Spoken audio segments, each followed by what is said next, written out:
Salve galera, sejam bem-vindos ao Muito Mais que 12 Minutos. E hoje eu tenho uma felicidade, assim, estou super emocionado de receber Eduardo Agra. Agra, seja bem-vindo. Boa tarde, Ricardo. Boa tarde a todo mundo do Muito Mais que 12 Minutos. Para mim é um grande prazer estar aqui com você e conversar sobre basquete, que é o meu assunto favorito. Maravilha. Cara, é engraçado, né? Como eu estava te dizendo, eu assinei à época a ESPN por causa de você e do Zé Boquinha. Porque eu falei, cara, eu quero ver esses caras. E aí eu fiz um tweet, eu interagia com você uma hora ou outra. E aí o tempo foi passando. E depois eu decidi fazer esse canal de basquete, né? Começando aqui com os babinhas, depois cobrindo o campeonato, depois eu vou fazer um bate-papo. Passou-se o tempo, eu disse, cara, será que Eduardo Agra falaria comigo? Eu vou chamar a Agra. Aí eu mandei mensagem, cara, quando você respondeu, cara, eu fiquei um tempinho sem saber o que dizer. O que eu falo agora? Aí eu disse, caramba, eu mostrei pra minha mulher. Ela disse, rapaz, não é fake não. Eduardo Agra não vai te responder assim. Então, cara, eu sou muito seu fã. Eu tenho um registro lá no Twitter, que tem uma hora que eu escrevo há muito tempo até, pô, Eduardo Agra é o meu comentarista do coração. Porque pra mim, eu nunca esqueço, naquela final lá entre o Cavaliers e o Warriors, você falando sobre o Tristan Thompson. Você falava mais ou menos assim, esse cara é um carregador de piano. É um cara que faz o serviço que ninguém faz e às vezes a gente não fala dele. E eu falando com o Carlos Alexandre, que é um grande amigo meu, e ele falou, rapaz, realmente, então assim, cara, obrigado mesmo pela presença, Agra. Eu que agradeço, é como eu te falei já para vocês também que estão nos ouvindo aí, toda a oportunidade que eu tenho para falar sobre o jogo, para falar sobre o basquete, principalmente as minhas origens do Nordeste, né, que eu sou de Recife, nasci lá, estou aqui em São Paulo, obviamente, há muitos e muitos anos, né, mas sempre que eu sou convidado para fazer qualquer coisa com qualquer canal, com qualquer pessoa que envolve o Nordeste, eu já topo de cara, entendeu? Porque eu acho que a gente, dessa forma, ajuda, de alguma certa maneira, a desenvolver o basquete dos locais aí no Nordeste, né? Como é o seu caso em Aracaju, em Sergipe, mas são todos os estados que eu tenho oportunidade, que sou convidado, eu faço com o maior prazer. Então, para mim, é um grande prazer estar aqui com você hoje. E uma oportunidade também de mostrar através da sua, como é o nome, da sua carreira, que existe um basquete muito interessante aqui em Sergipe. Sim, sim. Então isso é Sem dúvida. maravilhoso. Mas Sem dúvida. esse canal tem sempre a ideia de falar um pouco sempre da história. Então, para quem não sabe, o pai de Agra era árbitro de basquete, só que aos 12 anos, Agra sonhava em ser nadador olímpico. Isso. Então, Agra, conta pra gente aí um pouco Então, essa história. na verdade, o meu pai foi um juiz internacional da FIBA, né, o Newton Agra. E nós somos uma família de 4 filhos, 2 meninas e 2 meninos. O meu pai, nos meses de julho, ele ia muito a campeonatos brasileiros, juvenis, adulto, a apitar os jogos. E eram as nossas férias. Então, ele tinha um trato com a minha mãe, a minha mãe ficar com as 2 meninas e ele levar os meninos para viajar. E aí, quando eu tinha de 11, quase 12, eu nadava, porque no meu clube, o Clube Português, sempre teve uma tradição muito grande na natação, né? Durante muitos e muitos anos, a gente tinha um nadador que tinha ido para a Olimpíada de Munique, né? Que o apelido dele ele era conhecido como Nikita. Né? E o Nikita virou um ídolo para todos nós jovens do Clube Português, nós éramos sócios, né? Frequentávamos o clube, etc. Então, naquela época, já tinha o basquete, né? Mas a natação era onde todo mundo queria estar. Então, meu sonho era virar um nadador olímpico como o Nikita. Só que, no meio do caminho, eu fui nesse campeonato brasileiro em Belo Horizonte, em 1968, e assisti um jogo entre o São Paulo e Minas Gerais, um campeonato brasileiro juvenil, e aí me apaixonei por basquete. Quando eu voltei, falei pro meu pai, ó, eu vou parar um pouquinho a natação, eu queria tentar o basquete. E aí fiquei dos 11 até os 17 e só joguei no Clube Português do Recife. Depois daí você migra para São Paulo, não é isso? Isso aí, com aos 17 e meio, eu vim para São Paulo para tentar jogar aqui, né? No Sport Clube Sírio. Eu fui convidado pelo Sport Clube Sírio, que estava formando o time em 75, que viria a ser o time campeão do mundo em 79, de clubes, né? Começou a formar lá.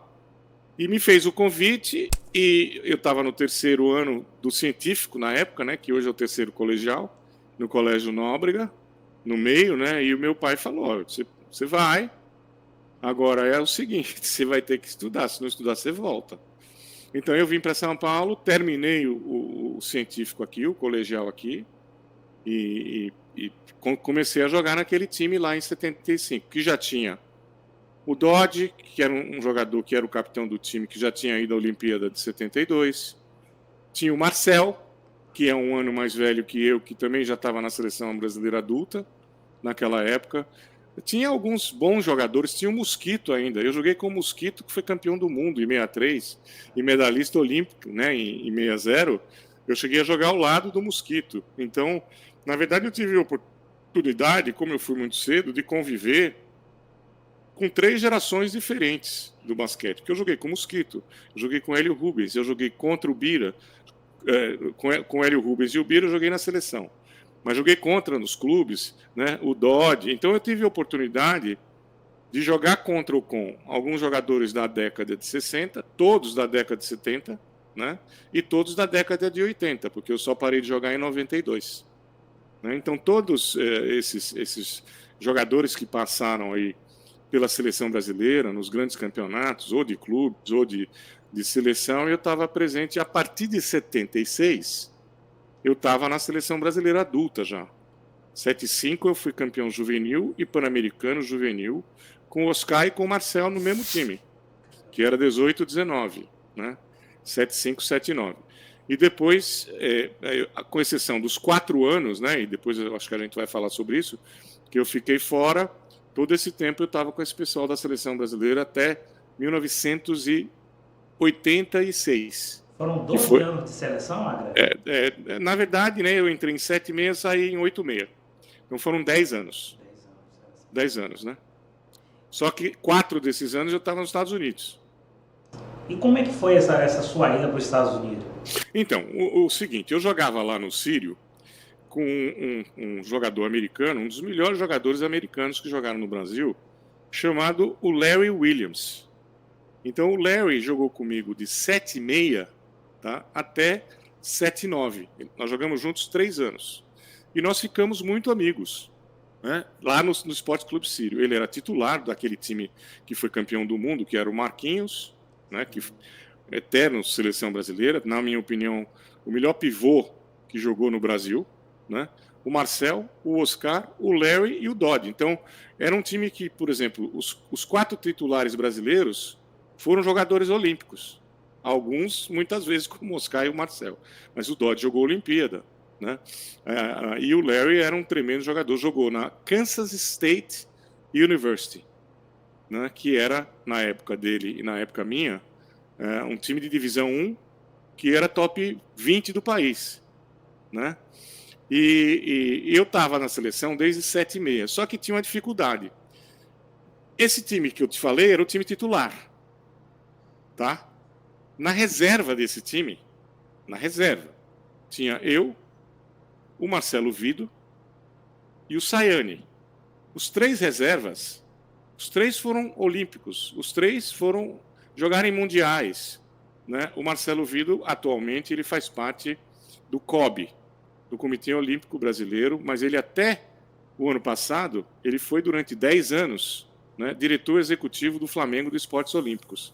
Nós fomos companheiros no Sírio esses anos todos, na seleção esses anos todos, é um grande amigo que eu tenho. Mas nós 3 éramos reservas desse time, e nós fomos olímpicos e fomos para mundiais, para sul-americano, para pan-americano, etc. Então esse time do Sírio, que em 78, no Mundial de Buenos Aires de clubes, foi medalha de bronze. Em 79 em São Paulo foi ouro, foi campeão, tá?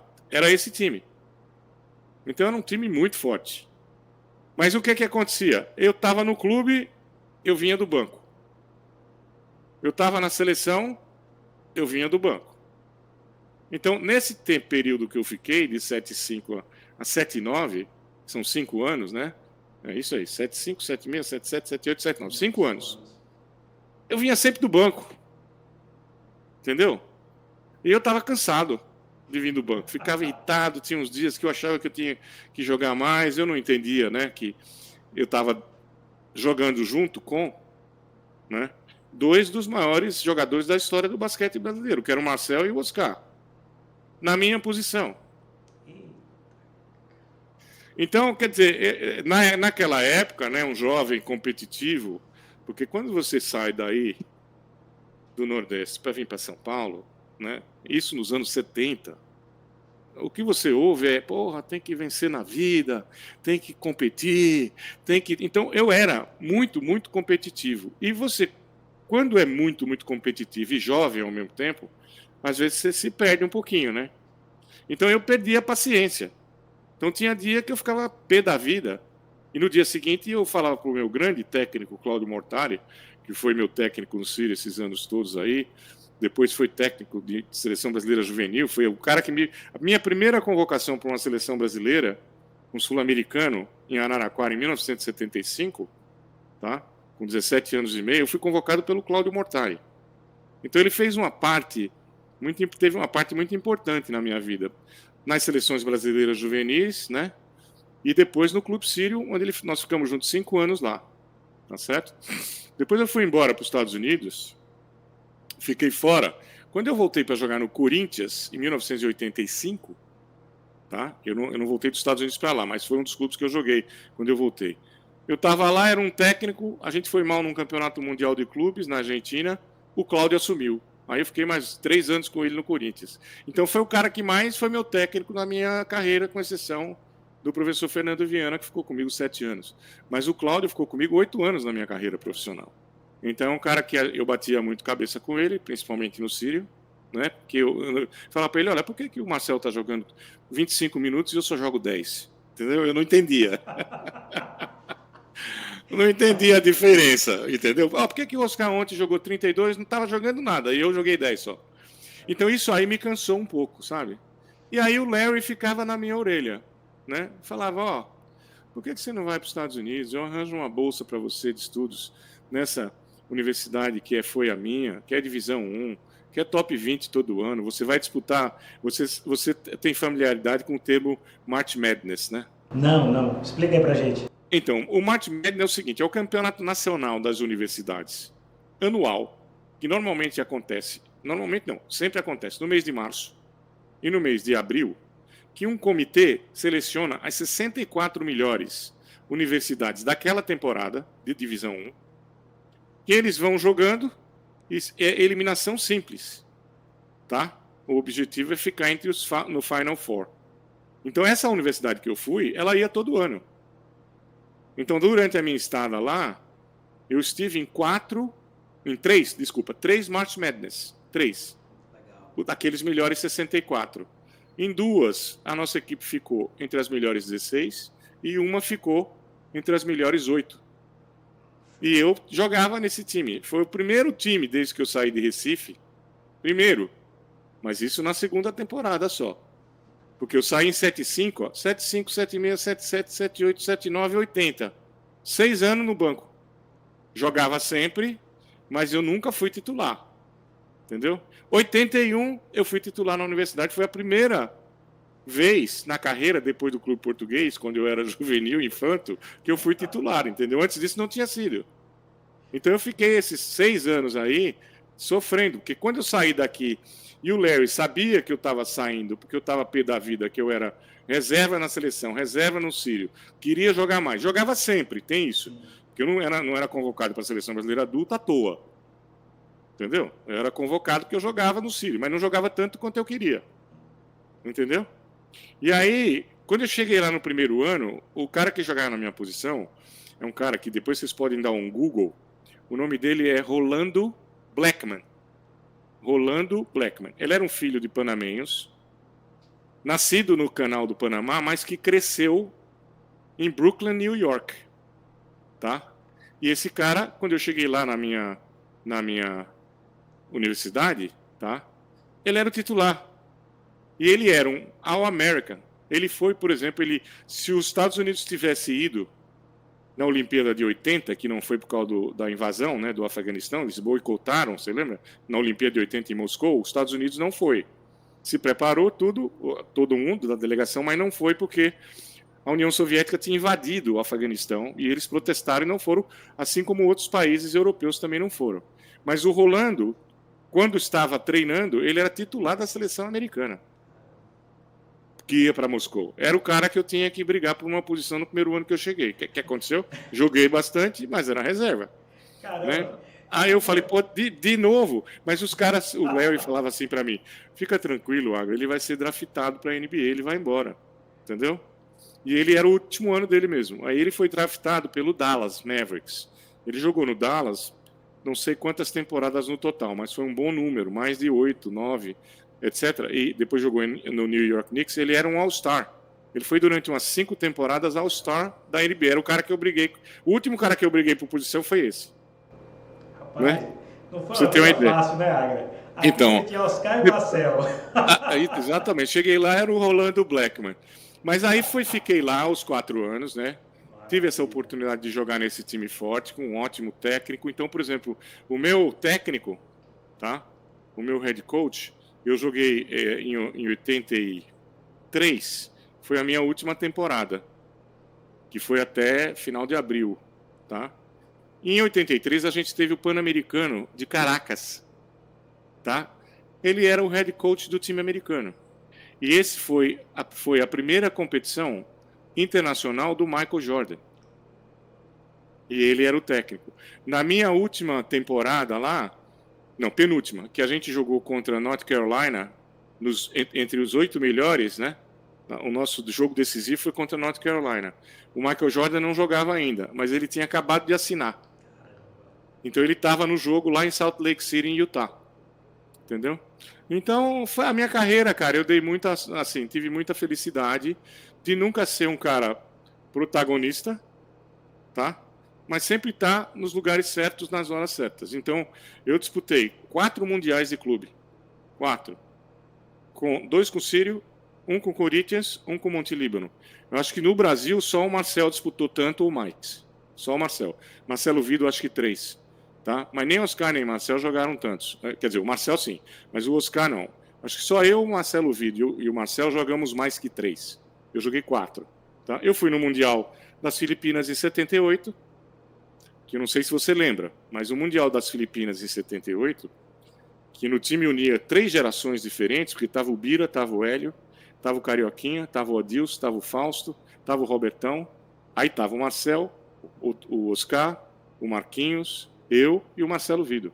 Então, foi um mundial que juntou 3 gerações do basquete brasileiro, né? 60, 70 e 80. E nós fomos terceiro lugar. Foi a última medalha trazida para o Brasil em mundiais masculino, a última, foi em 1978 nas Filipinas. Então, eu não joguei muito, joguei contra a China, contra não sei quem, só joguei contra os né? Mas estava lá. Se você ver a foto, eu tô lá, ó, assim, ó. Entendeu? Então é o que eu falo pro meu filho quando a gente brinca. Eu falava, cara, eu não jogava muito não, mas eu tava em tudo que era foto. Ganhava posição nos treinos e ia viajar. Então fiquei muito tempo com a seleção viajando, né, para mundial, para sul-americano, para pan-americano, para uma Olimpíada, né, que eu fui. A de 80, cara, eu já estava nos Estados Unidos. Em 80, jogando num time forte. Tinha jogado bem mesmo como 6º homem lá na minha primeira temporada, né? Poderia ter ido para a Olimpíada de 80. O técnico era o Cláudio Mortari. Mas naquela época, cara, a gente não tinha internet. Os caras não tinham como saber como é que eu estava jogando. Você entendeu? E se eu escrevesse assim, ó, eu estou jogando muito bem, o cara falar, tá bom, aqui no papel. E aí, cadê? Você entendeu?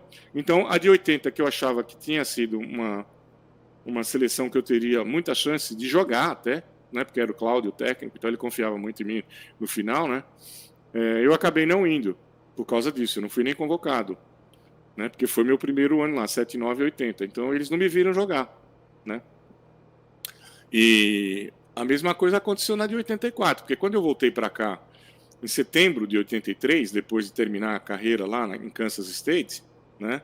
O Brasil já tinha ido num pré-olímpico, tinha sido campeão. Então, para a Olimpíada de 84, todo mundo achava que o time já estava definido. E eu falei, porra, o meu sonho de ir para a Olimpíada acho que vai acabar, porque em 88 já vou estar velho, né?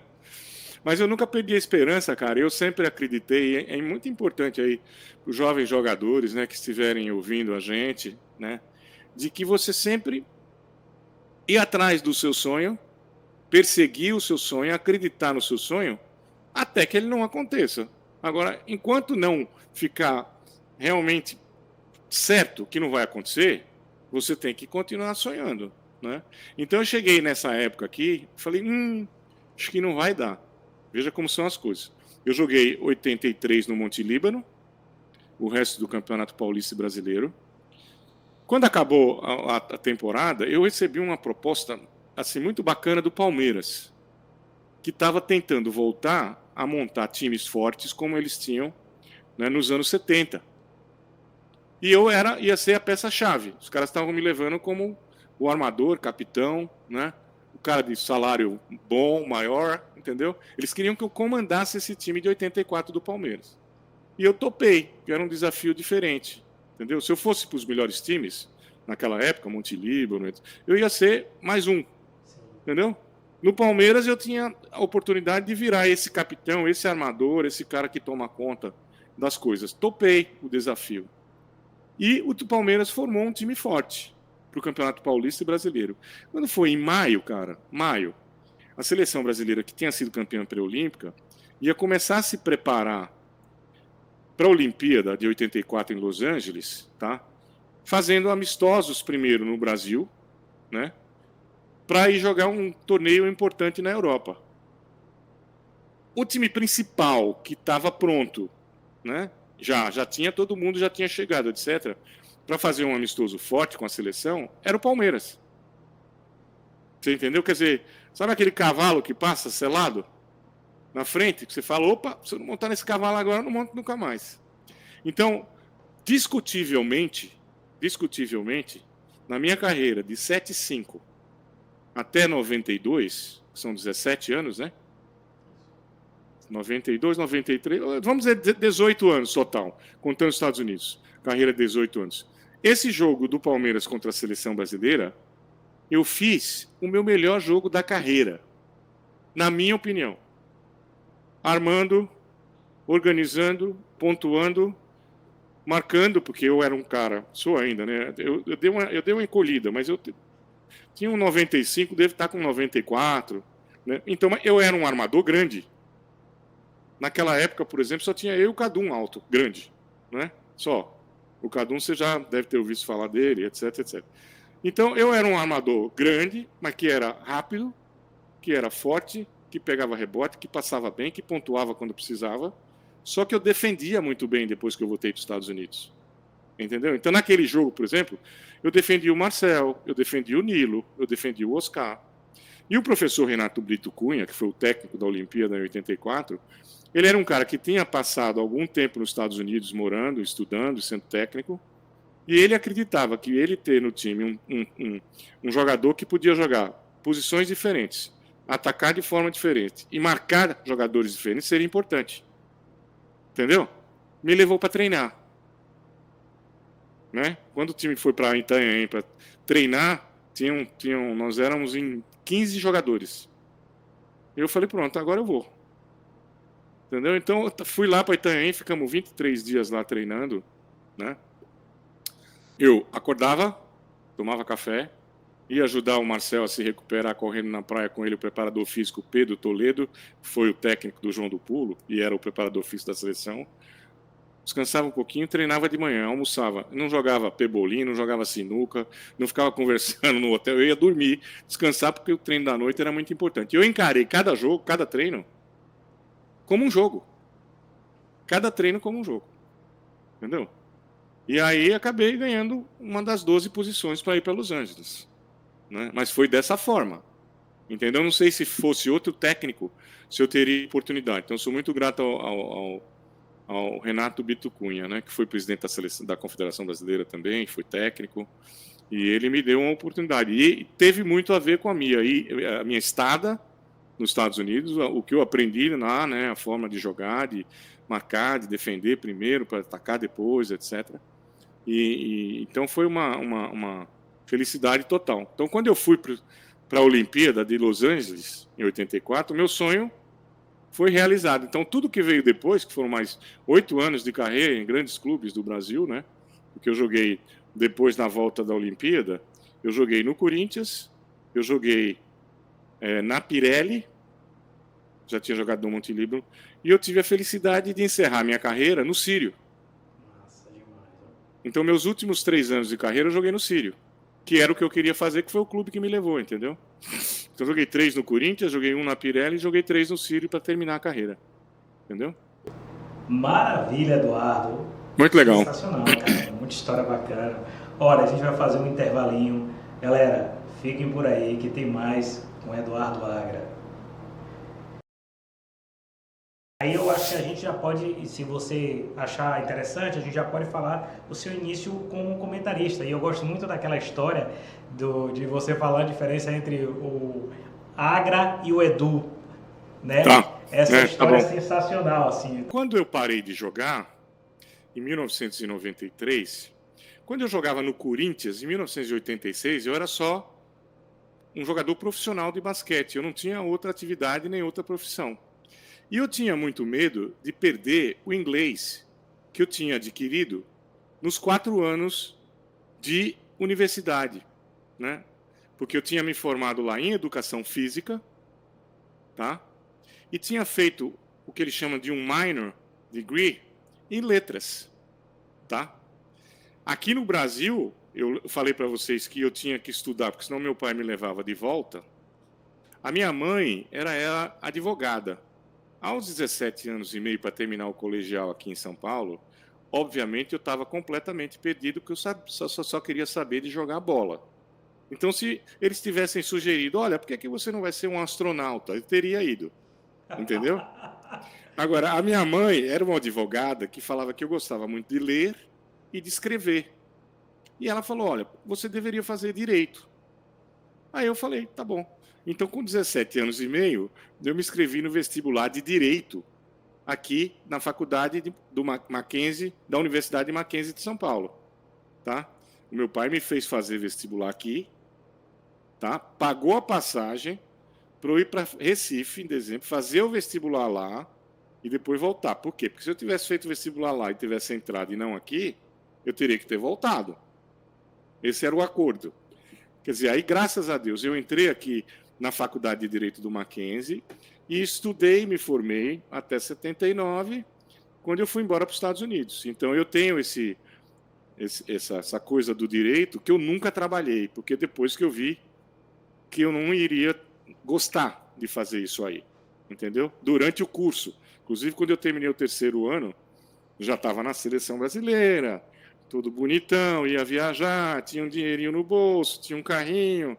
Falei assim pro meu pai, acho que eu vou trancar a matrícula do direito, porque eu não estou gostando muito da faculdade, não. Aí ele falou assim para mim, eu tinha 20 anos, para fazer 21, né? Era um moleque que estava me achando o bambambam da Vila Sônia, né? O que aconteceu? Ele falou, vai sim, vai lá, tranca. Volta para casa, se prepara, faz a sua mala que eu vou te buscar aí. Entendeu? Então ele me fez terminar o direito, entendeu? Ele não deixou que eu trancasse matrícula. Então eu tive que, e antes de ir embora para os Estados Unidos, eu tive que terminar o direito no Mackenzie. Então fiz isso aí. E lá eu fiz educação física e letras. E a minha preocupação era perder o inglês em 1986. E a associação Alumni, que é uma associação binacional aqui em São Paulo, que sempre foi muito, muito famosa, não só com preparatórios para testes de mestrado e doutorado nos Estados Unidos, nas universidades, mas depois se transformou numa escola de inglês gigante. Tá? E quando eu fui fazer um teste lá, para ver se eu dava umas aulinhas para não perder o inglês, eles estavam começando a arrumar, né, organizar o departamento de pré-adolescentes e adolescentes. Então, em 1986, eu comecei a dar aulas para pré-adolescentes e adolescentes na parte da tarde, Alguns dias treinava de manhã com os times e sempre às tardes, no final da tarde, né? Noitinha. Mas no começo das tardes, de 2 até as 5, eu dava aula de inglês para pré-adolescente e adolescente. A partir de 86. Entendeu? E fiz isso até 2016, depois de 30 anos, quando eu me aposentei. Mas fiquei 30 anos na Associação Alumni, dando aulas de inglês.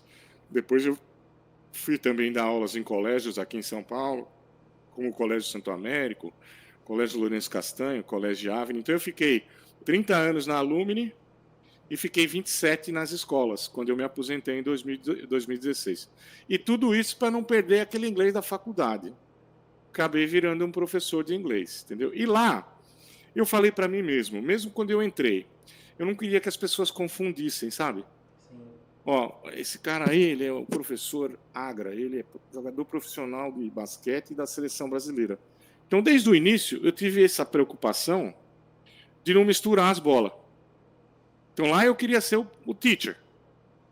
Então, eu virei lá o Edu, o professor Edu. Então, se você chegasse lá na Associação Alumni, em qualquer dessas épocas aí, procurando o ex-jogador de basquete profissional Eduardo Agra, você não ia encontrar, ninguém sabia quem era. Se procurasse o Edu, você encontrava. Entendeu? E fiz isso até me aposentar. Tá certo? Eu trabalhei no começo dos anos 2000, 2002, 2003, 2004, numa agência de publicidade. Pode falar nome de empresa aqui? Pode. Pode, esse canal é bem livre. Então, quando a Reebok era a patrocinadora da Nike, da NBA, você lembra disso? Que era a Reebok, que chegou com o Shaquille, chegou com o Allen Iverson, tá?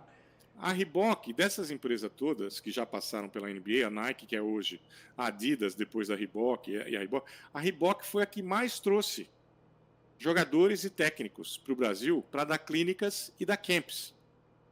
Tá certo? Foi quem mais trouxe. Então, o que acontece? Como a Associação Alumni, além da escola de inglês, tinha uma escola de tradução e interpretação também muito importante, muito famosa, esse pessoal dessa agência, quando eles começaram a trabalhar com a Reebok, eles foram na Alumni procurar um intérprete para as clínicas e para as coletivas de imprensa dos jogadores e dos técnicos. Entendeu? E eu estava lá trabalhando como teacher, como professor. Os caras foram no departamento de tradução e foram atrás do diretor lá, tal, perguntando se tinha alguém que eles conheciam, algum professor ou alguém que estava fazendo o curso de tradução, que conhecia ou tinha familiaridade com basquete. Tá? O diretor, né, que eu já o conhecia de lá, porque a gente trabalhava junto, quer queira, quer não, falou, olha, eu não sei se ele tem muita familiaridade, mas eu sei que de vez em quando, né, ele acompanha um pouco, de vez em quando ele toma um café, ele fala um pouco de basquete e tal, não sei essa parte técnica e tática se ele entende, mas ele segue um pouco, inclusive a NBA. O cara falou assim, então a gente pode marcar uma hora com ele, era no mesmo prédio que a gente trabalhava, né? Ele falou, pode sim. Veio falar comigo, falou, Edu, tem um pessoal de uma agência aí que trabalha com a Reebok. Aí eu falei para ele, a Reebok está com a NBA agora. Ele falou, então, eles vão trazer uns técnicos durante esses próximos anos, uns jogadores, estão procurando uma pessoa que vire intérprete desses caras quando estiverem aqui, nas clínicas e nos campos. Você não quer conversar com ele? Aí eu falei, eu converso, né?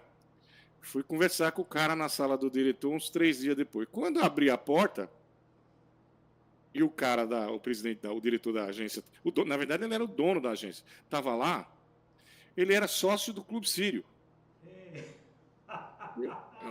Aí falou pro diretor, né? Falou, você não conhece esse cara?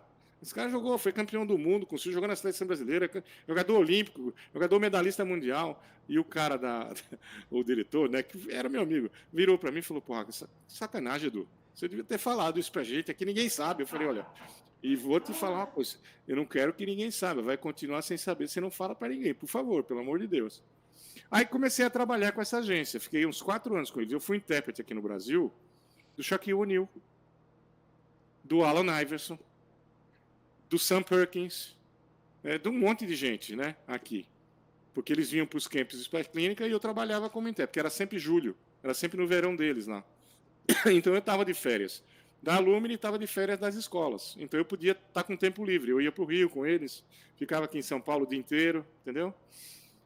E aí, numa dessas coletivas de imprensa, um pessoal da ESPN, que estava lá acompanhando, lá, acho que foi na do Shaquille O'Neal, mas não aqui em São Paulo, lá no Rio. O cara me viu como um intérprete, né? E falou. E eles estavam naquela época só com um comentarista, que era o meu amigo Zé Boquinha. E o Zé Boquinha era técnico do time do Oscar no Rio de Janeiro, naquela época. Então tinha alguns jogos que ele não conseguia voltar para São Paulo para fazer o jogo. Naquela época não tinha online. Eu tinha que estar na cabine. E aí eu comecei em 2005, né, como substituto do Zé Boquinha, quando ele não podia. Entendeu? E aí me efetivei. Fiquei de 2005 até 2024, agora em novembro, quando terminou o meu 20º contrato. Entendeu? Então eu fiquei 20 anos na ESPN, uma grande época da minha vida, né, que a gente teve chance de fazer finais de NBA em loco. Eu fiz 2. Eu fiz uma Miami e San Antonio, que foram 7 jogos. Depois eu fiz em 2016 Cleveland e Golden State, 7 jogos. E depois disso a gente fazia um revezamento. Eu falava lá para os caras da TV, eu não estou querendo só por meu interesse, estou pensando em vocês. Se vocês querem 7 jogos por causa da audiência, vocês têm que me levar. Me leva que dá 7 jogos. Mas fiz lá com eles finais de Olimpíada a partir de 2008, né? Então a gente fez, não em loco, mas a gente fez 2008, 2012, 2016, né? 2020 é que a gente não fez mais, nem 2024. Mas fizemos 3 finais de Olimpíadas, a 2006 em loco, né?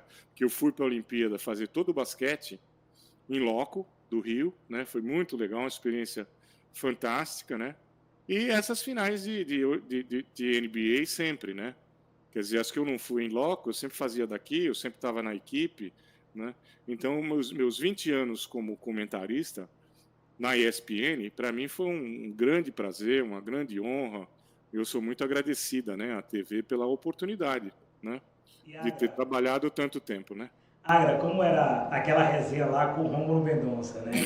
Eu fiquei com o Rômulo Mendonça, cara, trabalhamos juntos uns 12 anos, né? 13 anos. Caramba. Foi quando ele chegou lá, até ele sair e ter ido lá para a Amazon Prime Video, né? Que ele tá lá com o Bugarelli e com a Lana, né? Mas ele era muito, muito parceiro, um cara ótimo, sensacional. E ele, cara, eu não sei se está dirigindo agora, mas eu acho também que não. Ele não dirige. Ele não dirigia. Então, a gente fazia aqueles jogos tarde da noite sempre, né? Eu e ele, porque era uma das... Quando o Everaldo principalmente foi embora, era a minha principal dupla. Então, ele voltava comigo para casa direto. Toda noite ele voltava comigo para casa depois dos jogos, né? E eu falava para ele no carro, falava, faz um favor para mim, cara. Vai bem quietinho, eu não faço questão de te levar, não. Mas eu não quero conversar com você sobre basquete, falar sobre basquete, porque você se anima e você começa a gritar de novo na minha orelha, eu não aguento mais. Porque aqueles gritos que vocês ouviam em casa, eu via no ouvido, né? Eu lembro de você falando, se tiver splash, não vai ter carona. Dia que jogava o Golden State era pior, né? Porque ele ficava animado e eles gritavam, ele gritava demais.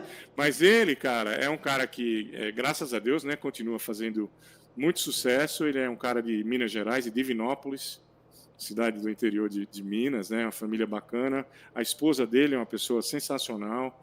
Então eu tive um relacionamento assim desses 12 anos. Ele fez comigo o primeiro jogo da NBA, primeiro jogo de college, primeiro jogo de mundial, primeiro jogo de Olimpíada, todos os primeiros ele fez comigo, entendeu? Então eu tenho muita honra de falar isso e tive um prazer enorme de trabalhar com ele e fiquei sentido por um lado quando ele foi embora, né? Mas fiquei feliz por ele porque foi uma oportunidade profissional para ele que a gente tá vendo aí o que deu, né? Muito sucesso, né? E acho que financeiramente também para ele foi muito positivo, entendeu? Então eu torço muito sempre por ele. Ele é um cara muito bacana, assim como o Everaldo Marques. É isso que quer dizer. Né? O Everaldo foi meu primeiro parceiro. O Everaldo a gente entrou quase juntos. Quase. Ele entrou acho que 4 meses antes que eu. Então, por exemplo, as 2 finais de NBA que eu fiz em loco, o Everaldo foi meu parceiro. Então a gente viajou junto, cada vez a gente ficou 25 dias juntos, no mesmo hotel, tomando café, almoçando, fazendo jogos, indo trabalhar, né? Porque os caras pensam que é só fazer o jogo, né? A gente tem tudo que é treino, tudo que é coletiva, tudo que, sabe assim? É muito quando você vai para as finais, porque tem as viagens também, principalmente foram 7 jogos, né? Então a gente começou em Miami, foi para San Antonio, aí volta para Miami, volta para San Antonio e volta para Miami. Mesma coisa Cleveland e São Francisco, né? Então é muito cansativo. Então ter um cara do seu lado, como esses dois caras, né? Com o Romo nunca fui, mas com o Everaldo, que é um cara muito positivo, muito para cima, muito para frente, assim como eu fui com ele para a Olimpíada. Olimpíada, cara, a gente chegava na arena às 11 da manhã, todos os dias, a gente voltava para casa às 10h30 da noite. E a gente fazia 2, 3 jogos por dia. Entendeu? Então foi uma experiência com esses dois caras, que hoje são 2 dos maiores narradores da história, não é nem do basquete, é do esporte no Brasil, né? E eu tive o privilégio de começar comigo e o outro eu começar com ele, né? Privilégio muito, muito grande, muito grande. Você falando isso, sabe, para mim é legal porque eu me sinto de alguma maneira parte desse momento, porque eu acompanhava vocês do lado de cá. Entendi. Então, assim, você vai contando as coisas e eu vou lembrando daquilo que eu via, né? Então, acho que mas é pena que os caras, por exemplo, não filmam, né? Por exemplo, a preparação, sabe? Sim. O dia a dia. Então, todo mundo acha que o trabalho maior nosso era o dia do jogo. O dia do jogo era o dia que a gente mais relaxava.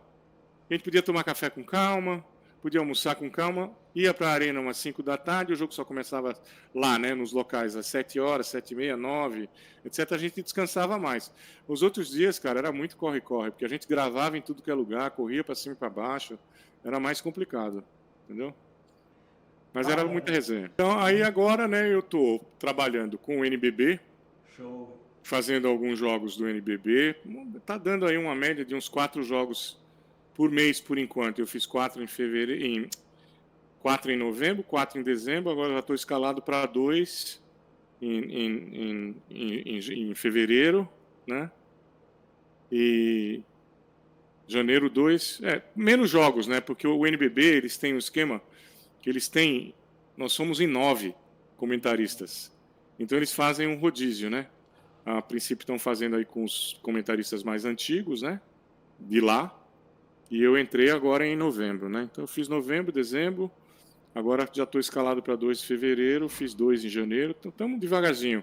E eu fiz, cara, uma coisa que me deu muito prazer, muito, muito prazer, que eu não tinha feito antes, que foi em outubro e novembro, final de setembro, outubro e novembro. Eu comentei os jogos do Campeonato Paulista Feminino. Eu fiz os jogos do Unimed, que foi o campeão, fiz os jogos do César Araquara, do Bax Catanduva e do Ituano. E eu nunca tinha comentado assim, de uma forma regular. Tinha feito alguma WNBA, tinha feito alguma coisinha pouca, mas assim, comentarista de jogos semanais, fazer 3, 4 jogos semanais, eu nunca tinha feito. Eu fiz agora, em setembro, outubro e novembro. Muito legal, viu? Muito bacana mesmo.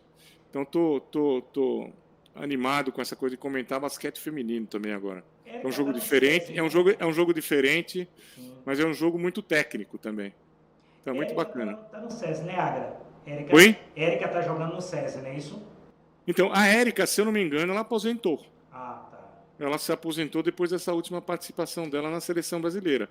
Ela tinha jogado o ano passado pelo time de São Luís, pelo time do Maranhão, foi vice-campeã, né? Mas eu acho que essa temporada eu acho que ela não vai jogar mais. Ela é uma das comentaristas nossas lá no NBB. A Érica.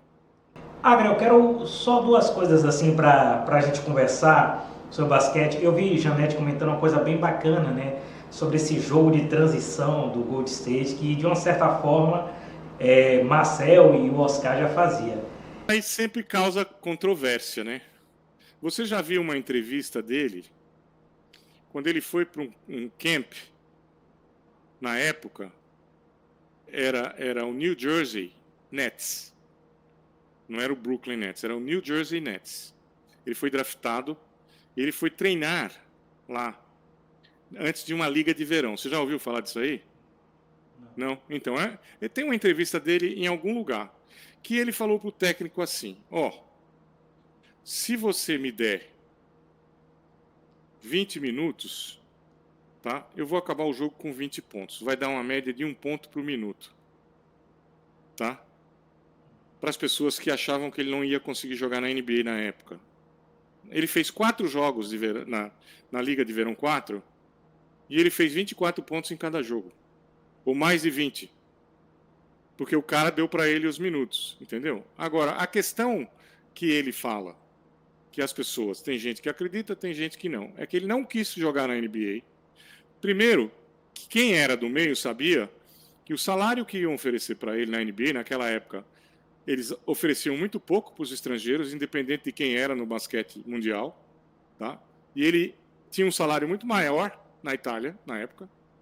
Mas o principal motivo que ele sempre falou é que ele não queria deixar de jogar pela seleção brasileira. Porque naquela época, se você era profissional da NBA, você não jogava os campeonatos olímpicos ou os campeonatos do mundo. Entendeu? Então ele fala principalmente dessa razão da seleção brasileira. Tá? Ele afirma isso aí. Sempre afirmou. Tá? Eu, pessoalmente, acho que também tinha a ver com essa coisa salarial, que é uma diferença muito grande. Ele era o principal nome da Itália como estrangeiro na época. Cestinha de campeonato italiano, etc, etc. Tá?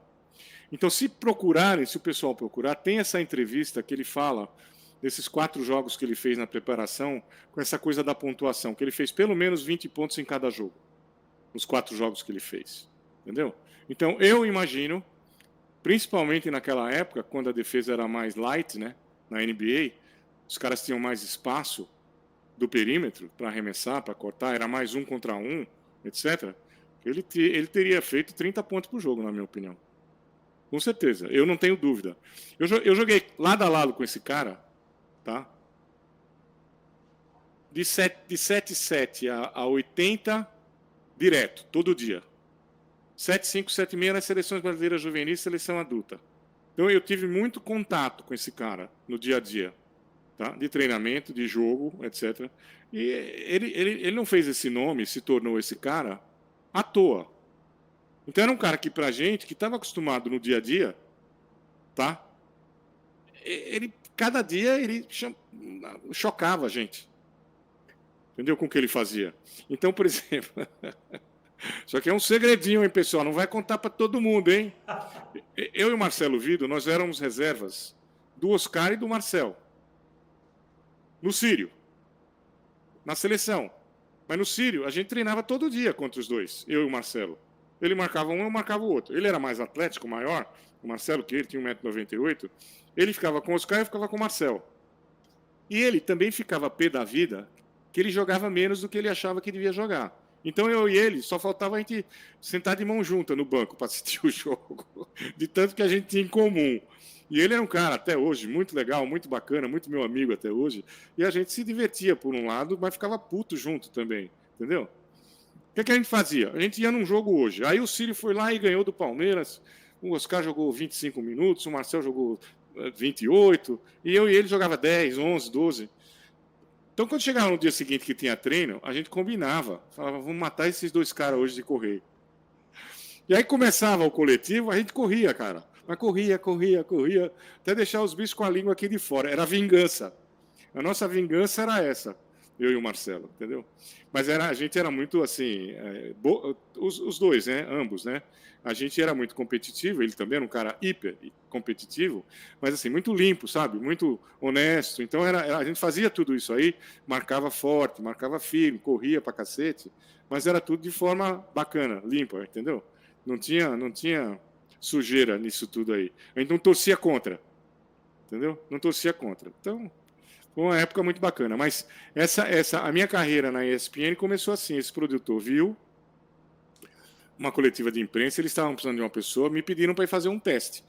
Além de tudo, além de todo, né, eu nunca deixei, depois que eu voltei, eu nunca deixei de acompanhar a NBA, o basquete universitário americano. Nunca. Então, por exemplo, quando eu voltei em 83, a gente não tinha internet ainda. Então, onde é que eu buscava informação?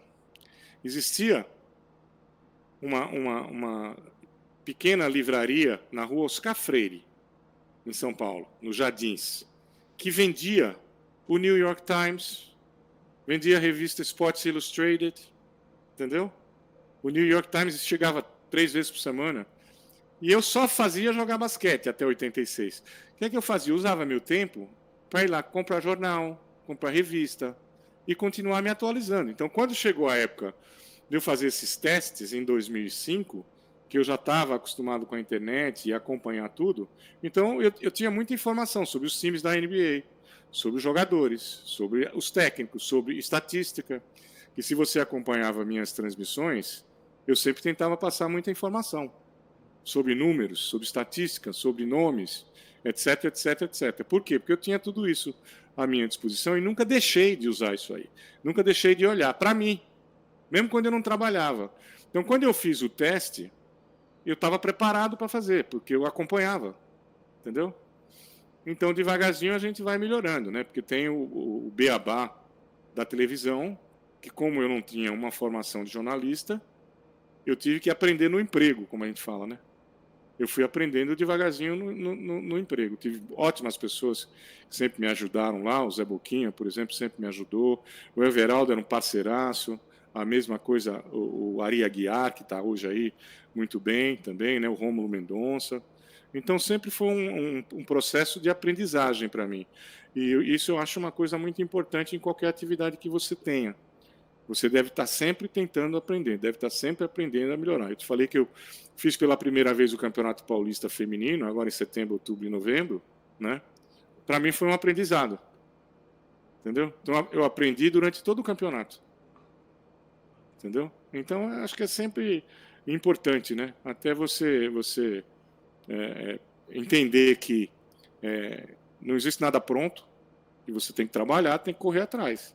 Então, mesmo depois de 20 anos de ESPN, e lá eu fiz College Basketball, todas as temporadas. NBA, todas as temporadas. Quando a gente pegou a NBB, fazia NBB. Durante a não temporada da NBA e do College, eu fazia WNBA algumas vezes também, né? E quando o Brasil participava de Mundial, de Olimpíada, eu sempre tive a oportunidade de trabalhar também, né? Até 2020, que a gente não foi mais. 2020 a gente não foi para Tóquio, 2024 a gente não foi para Paris. Né? Foram as 2 Olimpíadas que eu não trabalhei.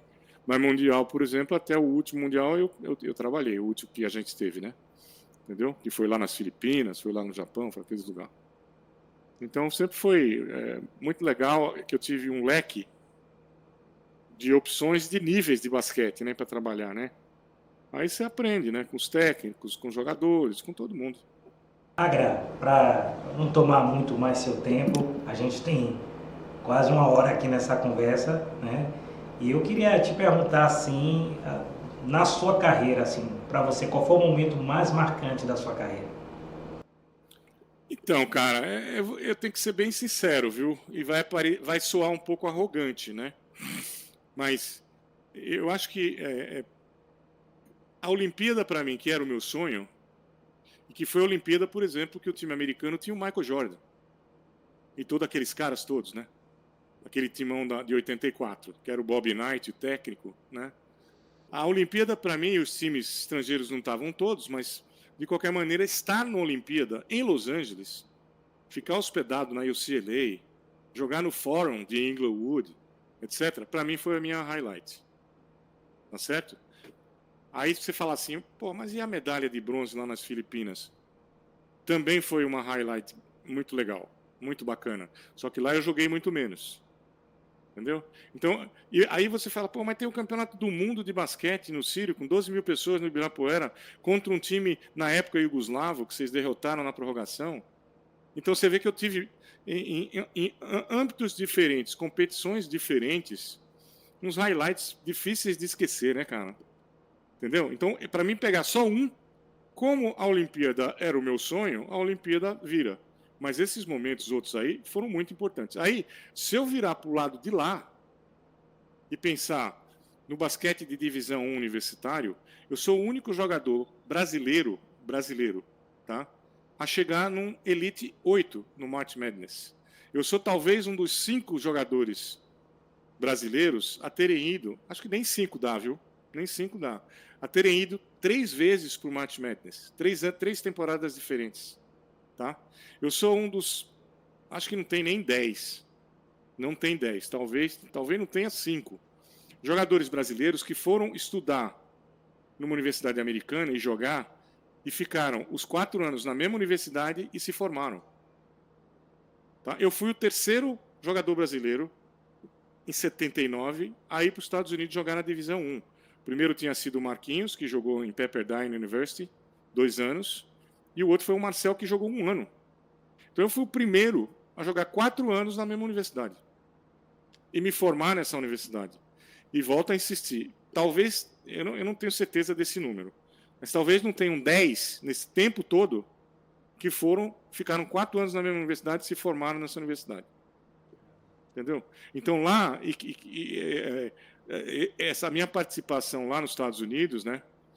Quando eu paro para pensar, como eu estou pensando aqui, que eu não paro sempre, é só quando eu tenho que contar, seria um highlight lá em cima, né, cara, na história do basquete nosso nacional, né?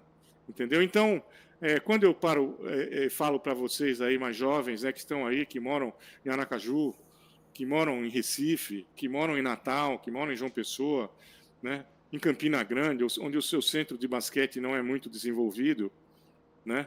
Naquela época, Pernambuco era muito competitivo no âmbito nacional, né? Ficava sempre entre os 3, etc. Mas mesmo assim a gente era pouco visto, né? Cara, não perca as esperanças, corra atrás do seu sonho, vai atrás, procure trabalhar o mais duro que você pode sempre, procure sempre que tiver uma oportunidade, nunca ter medo.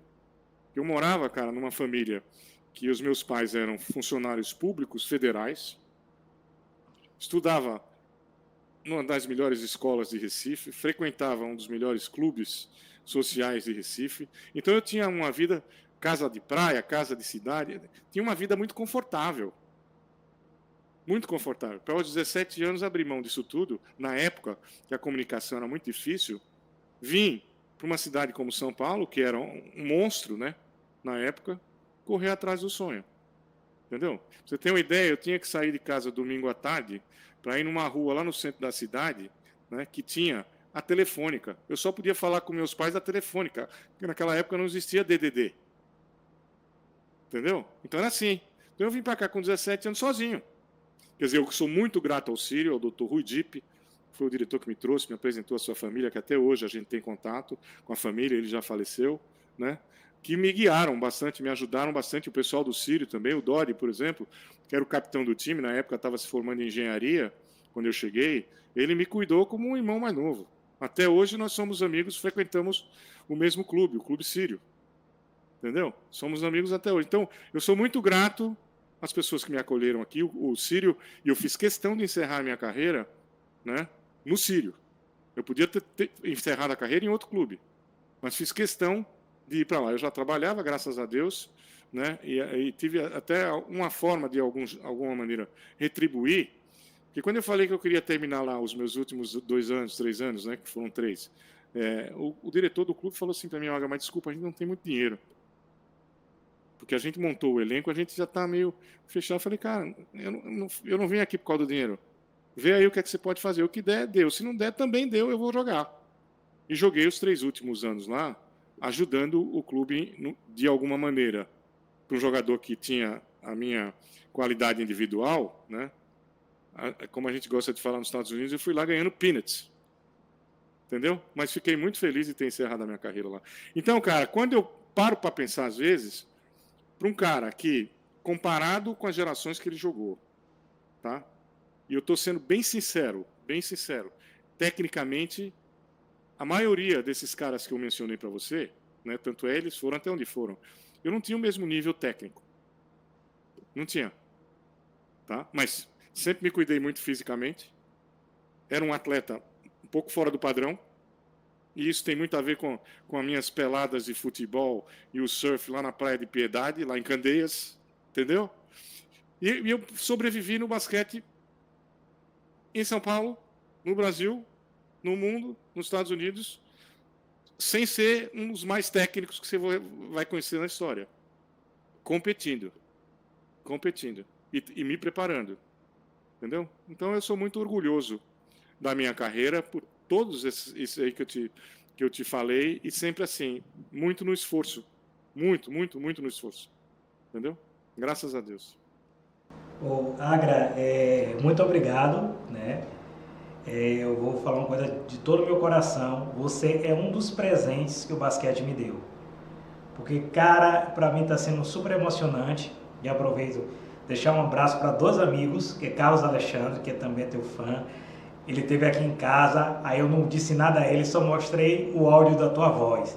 E ele ouvindo, quando você falou Recife, ele começou a gritar, é Agra, rapaz, não acredito, é Agra. Ó, e tem a sua esposa também que pensou que eu era fake. A sua esposa pensou que eu era fake, agora eu já falei com ela hoje aqui antes, né? Fala pro pessoal, eu já falei com ela, cumprimentei e falei, eu volto a insistir. Estou sempre à disposição, foi um prazer conversar com você, eu que agradeço a oportunidade. Falei para você no começo que todas as vezes que eu tenho oportunidade de passar algumas coisas, né, para as pessoas que gostam de basquete, seguem basquete, pessoal mais jovem, né, que tem planos, que tem sonhos, etc., e o pessoal principalmente do Nordeste, né, em geral, para mim é sempre um grande prazer, sempre uma grande honra para mim. Então eu que tenho que te agradecer a oportunidade e falar para você que eu estou sempre por aqui à disposição, mais para frente aí nos playoffs, ou sei lá, a gente quem sabe marca um dia para a gente, porque eu vou, obviamente, eu não estou mais trabalhando pela primeira vez em 20 anos os playoffs, mas obviamente eu vou acompanhar. Então mais para frente já fica aqui o meu convite para você, ó, que folgado. Já fica aqui o meu convite. Quando começarem os playoffs lá, sei lá, no meio dos playoffs, quando a coisa estiver acontecendo, primeira fase, a segunda, etc. E as finais também, a gente pode marcar, fazer ao vivo, se você quiser, sem a gente gravar. Daqui para frente eu estou à disposição. Eu quero ajudar de alguma forma, não só você, que é um cara que se dedica a ajudar o basquete em Sergipe, né? Mas o basquete nacional de alguma forma. Então, sempre que as pessoas que estão tentando fazer isso, como você está tentando fazer, eu gostaria de colaborar com você principalmente e ter uma oportunidade de passar isso para as pessoas. A gente pode tentar fazer durante os playoffs e as finais uns papos para dar umas analisadas nas séries, etc. E a gente faz junto. Você me ajuda. Ô, meu irmão, muito obrigado. Vou melhorar aqui a estrutura para conseguir fazer online, né? Eu já aceitei. A gente se vê nos playoffs. Fechado. Tá bom. Então, Então eu queria deixar um grande abraço para todos. Muito obrigado por terem assistido. Esperem que vocês passem para adiante, porque fica gravado isso aí no seu canal, né? E vamos para cima basquete. Basquete é o nome do jogo. Tá bom? Valeu, Agra. Valeu. Um abraço a todos. Valeu, galera. Tchau, tchau.